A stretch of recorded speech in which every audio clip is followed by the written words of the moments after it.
안녕하세요. 경희대학교 한방병원 권승원 교수입니다. 이번 영상에서는 환자를 위한 한약 처방 해설 그 첫 번째 편으로 경희대학교 한방병원에서 가장 많이 활용되고 있는 처방 중 하나인 청혈단을 해설하고자 합니다. 청혈단은 뇌졸중 재발 방지 그리고 동맥경화 진행을 억제하는 효과로 임상에서 활용되고 있는데요. 구체적인 내용을 지금부터 설명드리도록 하겠습니다. 우리나라에서 중풍, 그러니까 뇌졸중이라고 하면 약 70% 이상이 허혈 뇌졸중, 곧 뇌경색에 해당합니다.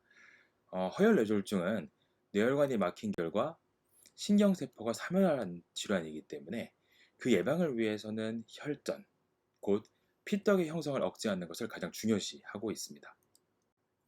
그렇기 때문에 뇌졸중 진료 지침에서도 뇌졸중 재발 방지를 위해 이 슬라이드에 제시해 놓은 것처럼 피떡의 형성을 막는 항혈소판제나 항응고제를 사용하도록 제안하고 있습니다. 그런데 이것으로 충분한 것일까요? 항혈소판제나 항응고제만 복용하면 뇌졸중을 재발하는 것이 충분할까요? 주변에 보면 이런 약들을 충실히 복용했음에도 불구하고 뇌졸중이 재발한 사례를 적지 않게 보실 수 있을 겁니다. 항혈소판제나 항응고제가 매우 훌륭한 약이긴 하지만 아직도 부족한 면이 있는 겁니다.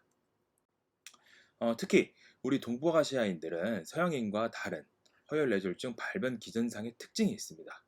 바로 뇌혈관 영상으로도 확인하기 어려운 작은 소혈관이 막혀버리는 소혈관 질환이 원인이 되어 발생하는 허혈뇌졸중의 발생 비율이 높다는 것이죠. 그런데 이 소혈관 질환은 대개 고혈압으로 인해 혈관벽이 점차 두꺼워지다가 혈관이 막히는 질환으로 고혈압으로 인해 뇌 내 미세출혈이 동반될 가능성이 높습니다. 문제는 바로 여기 있습니다. 기존의 허혈 뇌졸중 예방을 위해 사용하고 있는 항혈소판제나 항응고제는 피가 뭉쳐지는 것을 방지하는 약이다 보니 복용 시 출혈 사고가 발생할 가능성이 높아지게 되는데요. 그래서 동북아시아인에게서는 마음껏 항혈소판제를 사용하기 어려운 측면이 있습니다. 서양인에서보다 미세출혈이나 뇌출혈이 부작용으로 나타날 가능성이 높아지기 때문이죠. 자, 그럼 대안은 무엇일까요? 바로 지금 소개해드리고자 하는 청혈단입니다. 자, 청혈단은 경희대학교 한방병원에서 각종 연구를 통해 근거를 확보하여 뇌졸중 재발 방지에 활용하고 있는 처방인데요. 원래 외대비요라는 의학서적에서 처음 등장한 황련해독탕이라는 처방에다가 대황을 추가한 대황황련해독탕을 80%의 에탄올로 추출한 새로운 형태의 한약입니다. 대개 우리가 한약은 물에 끓여 추출을 하는데요. 이 처방은 80% 에탄올에 추출을 하고 있기 때문에 보다 높은 비율로 유효 성분을 추출해내고 있는 제형이기도 합니다.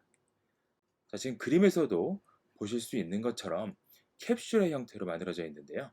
한 캡슐에 300mg이 함유되어 있고 하루에 한 번 1회 600mg 곧 두 캡슐을 복용하는 것을 기본 복약 방법으로 삼고 있습니다. 자, 그럼 청혈단은 구체적으로 어떤 효과를 가지고 있을까요? 지금까지의 연구 결과를 토대로 한번 살펴보도록 하겠습니다.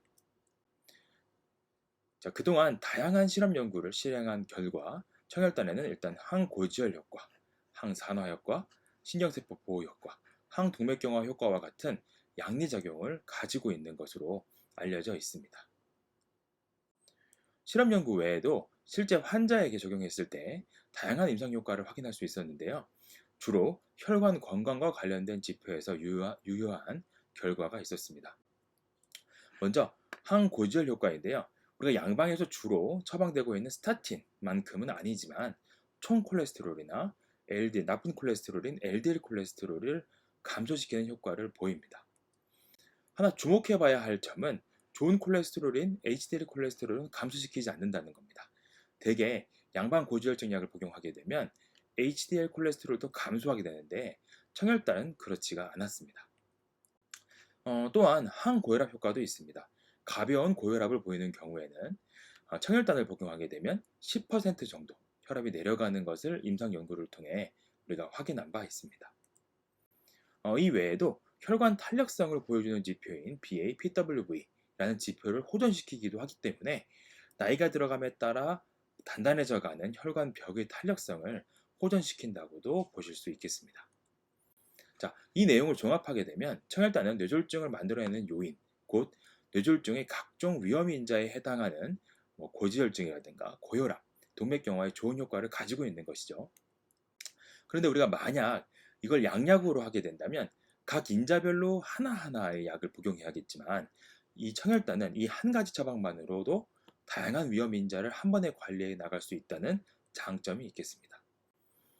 그렇기 때문에 뇌졸중 재발 방지에도 도움이 될 수밖에 없겠죠. 당연히 기존에 복용 중이던 양약의 효과를 높이는 데도 도움이 됩니다. 자, 지금까지 소개해드린 임상 효과를 토대로 오랜 기간 저희 병원에서 청혈단은 뇌졸중 재발 방지약으로 활용되어 왔는데요. 그간의 임상 데이터 분석을 통해 앞서 설명드렸던 소혈관 질환으로 인해 발생한 허혈 뇌졸중의 재발 방지 효과도 가지고 있음을 확인했습니다.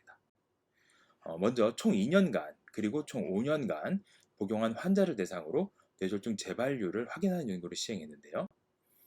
2년간 청혈단을 복용했을 경우 뇌졸중 재발률은 약 2%로 항혈소 환자만을 복용했을 때의 8.2%보다 현저히 낮은 수준의 재발률을 보였습니다. 자, 5년간 청혈단을 복용한 경우에는 5년 누적 재발률이 6.2%였는데 통상적인 항혈소 환자 복용 시 2 내지 3년 내 누적 재발률이 10에서 15%에 해당하는 것을 생각해 보면 이 역시도 매우 낮은 수치였습니다. 자, 이처럼 소혈관 질환을 가진 환자에서 청혈단은 허혈 뇌졸중 재발 방지 효과를 보였던 것입니다. 또한 2년, 5년처럼 복용하는 장기간 복용하는 동안에도 중대한 부작용 보고는 없었기 때문에 상대적으로 안전한 약에 해당한다라고 생각하시면 되겠습니다. 청혈단에 대한 해설을 마무리해보고자 합니다. 청혈단을 사용해야 하는 이유는 다음과 같이 정리를 해볼 수가 있습니다. 우리가 뇌졸중으로 진단을 받게 되면 뇌졸중 재발 방지를 위해 항혈전 치료를 진행하게 됩니다. 여기에 각종 뇌졸중 위험 인자를 조절하기 위해서 항고혈압 치료, 그리고 항당뇨 치료, 항고지혈 치료도 진행을 하게 되는데 이렇게 열심히 하더라도 모든 뇌졸중의 발생 위험 인자를 막아낸 것은 아닙니다. 이때 바로 청혈단이 큰 도움이 될 수 있는 겁니다. 청혈단은 혈관의 탄력성을 높이고 혈관 내 항산화 효과, 곧 항염증 작용을 가지고 있고 또 항고혈압 치료나 항고지혈증 치료 효과를 증진시킬 수가 있습니다. 그것도 청혈단이라는 딱 한 개의 약으로 이것이 모두 가능합니다. 매우 효율적이죠. 따라서 기존 양약 치료와 청혈단을 함께 사용하게 되면 그 어떤 치료 옵션보다도 효율적으로 뇌졸중 재발을 막을 수가 있겠습니다. 이것이 청혈단을 복용해야 하는 이유라고 보시면 되겠습니다. 지금까지 뇌졸중 재발 방지, 동맥경화 진행 방지를 효과를 지니고 있는 청혈단에 대해 설명해 보았습니다. 도움이 되셨을까요? 그럼 다음 처방 해설로 돌아오겠습니다. 감사합니다.